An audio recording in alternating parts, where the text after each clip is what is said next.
Don't dare touch that dial. This is PA Harness Week, your half-hour satisfaction of your Jones for harness racing. Did that make even a little bit of sense? Let's just go by like it did, okay? Terrific. Our Sharla McBride caught up with Eric Abbatiello, and this is a terrific feature. You'll want to check this bad boy out.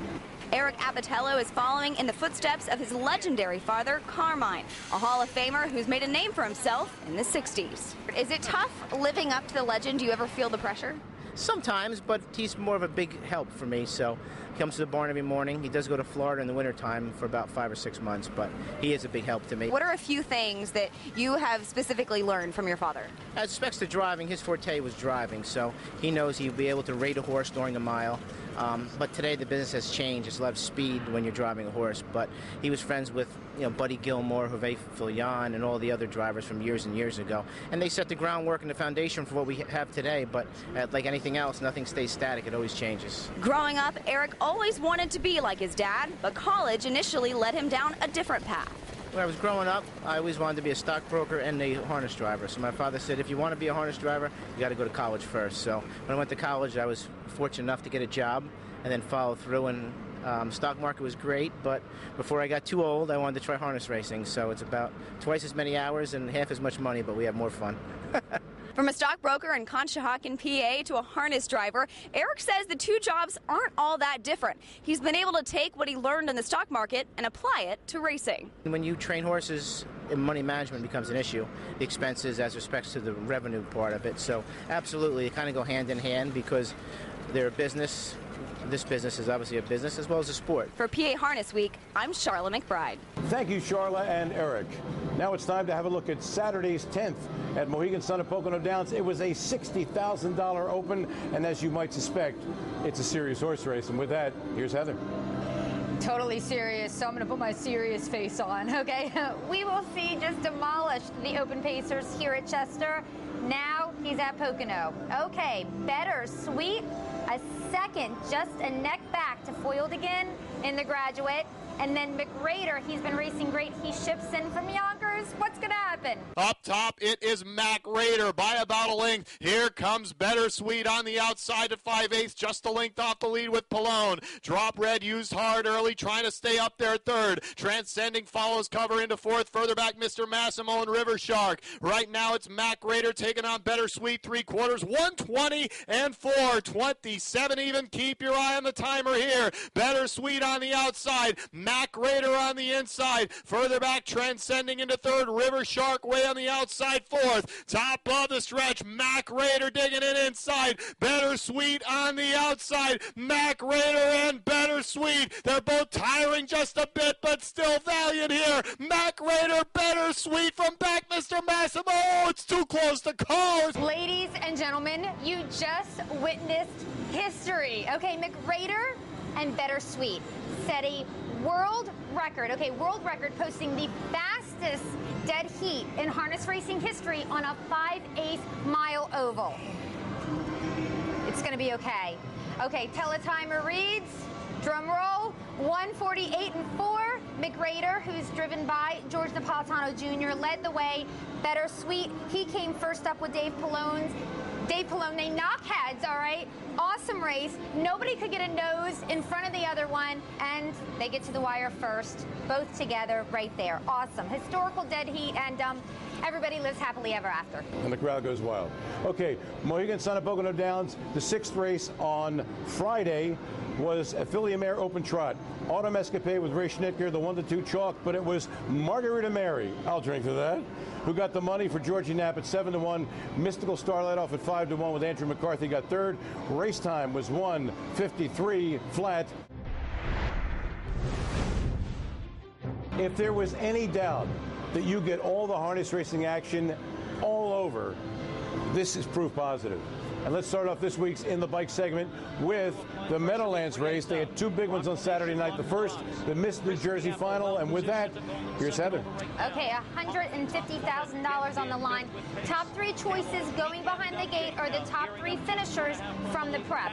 Pretty Catherine, Rocklamation, and Crispy Apple, who was last week's winner. Here comes Crispy Apple, 122 and 3 for 3/4. Crispy Apple slingshots and explodes as Pretty Catherine gets rough gated to the inside.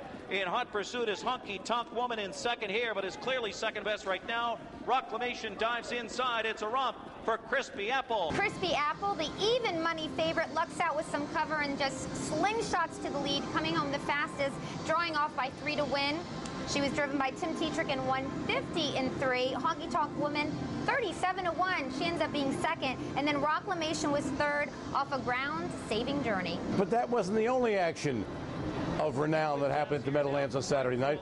How about the $400,000 New Jersey Classic for Jersey sired colts?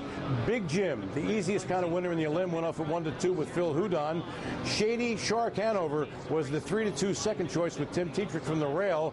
Graham's Legacy with Brian Sears got a little play, 10-1. The rest were given not much of a prayer. Into the stretch drive. It's Big Jim by 2. Big Jim just scooting away from Shady Shark Hanover.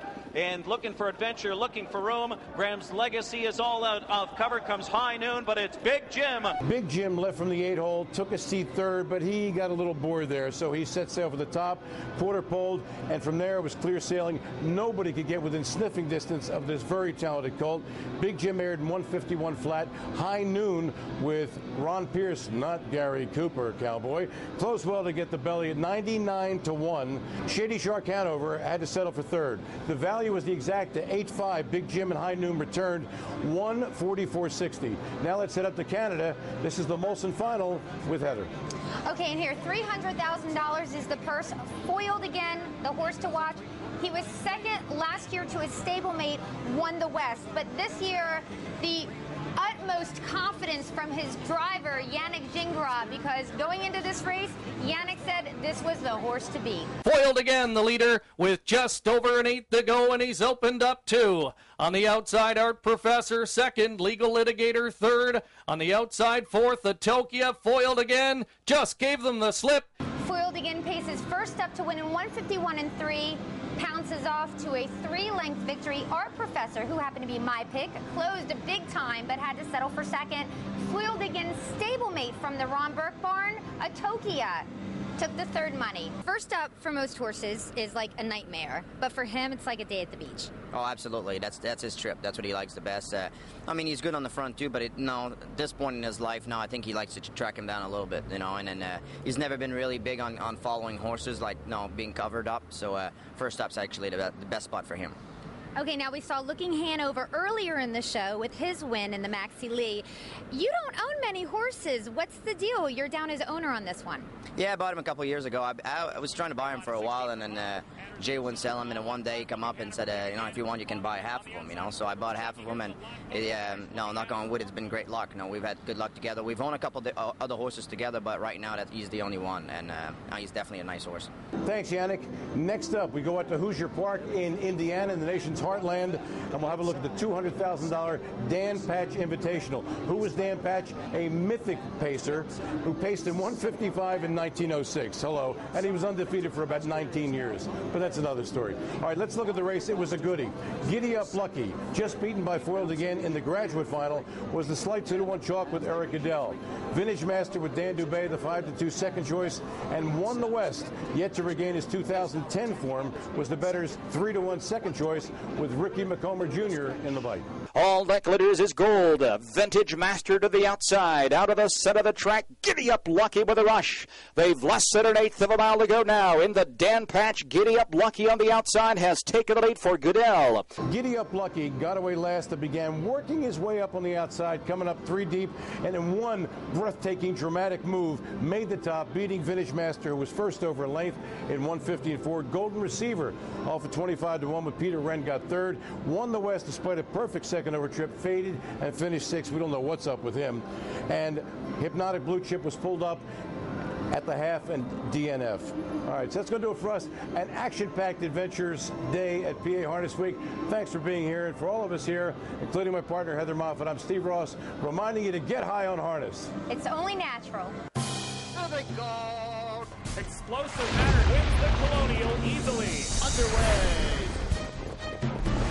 Starting fast outside here. Express Messenger to the air.